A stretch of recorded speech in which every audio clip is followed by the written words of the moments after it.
I've seen a number of teachers online who have posted about their unfortunate interview rejection. They've been unsuccessful at an interview, and some teachers have gone to interview after interview after interview and unfortunately have been unsuccessful, unable to get a job in the teaching profession currently. And it can be so disheartening when you receive rejection after rejection. It can really hit you hard, and it can take a lot of effort to get back up again and go again. But every rejection is a redirection to something better. I mean, my current job that I'm working at, my current school, I've worked there for 13 years, left for 2 years, came back. And it was my third interview. I failed my first 2 interviews as a newly qualified teacher.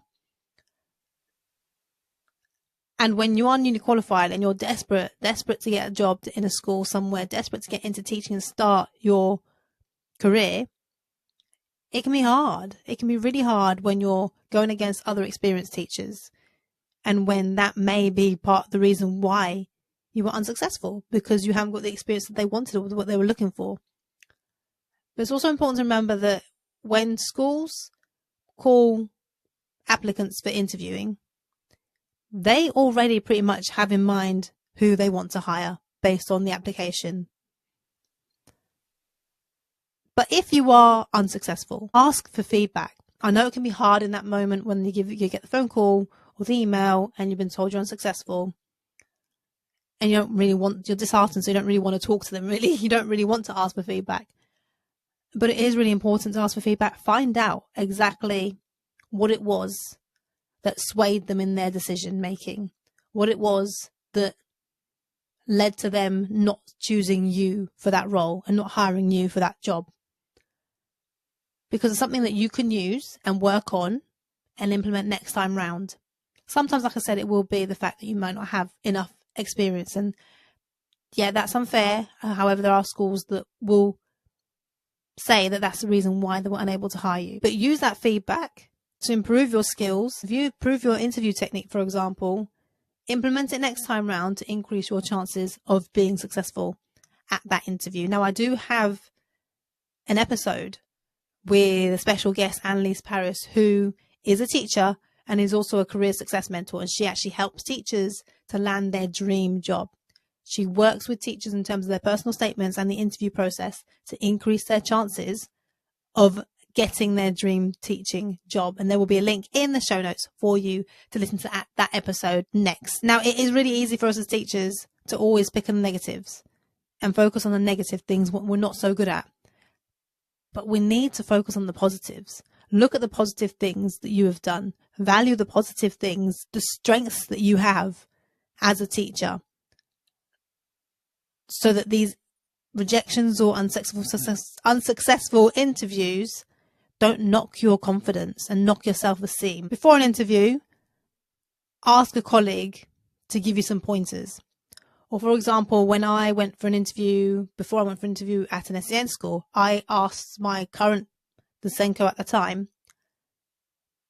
to meet with me and just to go through some pointers with me. And I asked lots of questions about different SEN areas, special educational needs, specific things that I didn't understand much about, in case it came up in my interview, and things that I could use in my lessons, strategies that I could implement to increase my chances of being successful. Now, I did get that job. I was successful at it.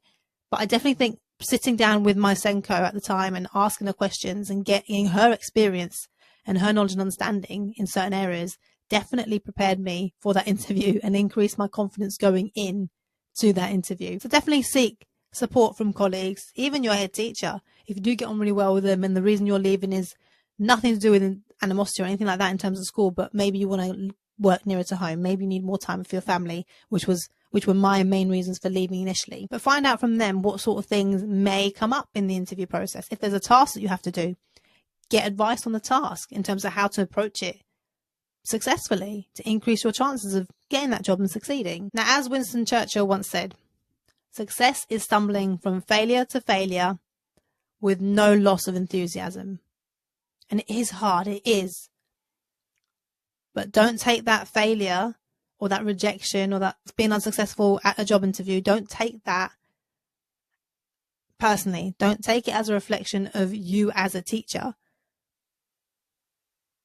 Because like I said, they may be looking for something specific. They probably had an idea already who they were going to hire on the day. And yeah, things can go wrong for us on the day. Things can go out the window.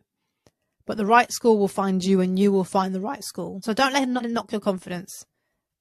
Don't let it affect your self-esteem. Keep pushing forward. Keep applying. Keep building on your skills and strengthening your skills. Get a member of staff to observe you delivering your interview lesson. I did that once before my interview. Planned my lesson and I actually delivered that lesson at the school I was training at. And I got my mentor to give me feedback on my lesson. So do that if you're a trainee teacher, or even if you are a teacher who's been teaching for a few years, ask a colleague, ask your head of department if they wouldn't mind observing you for that lesson and get some feedback from them in terms of what they would say was successful in your lesson, what you may need to improve on to strengthen so you increase your chances of being successful at the interview stage. Don't forget that a rejection is a redirection to a better opportunity.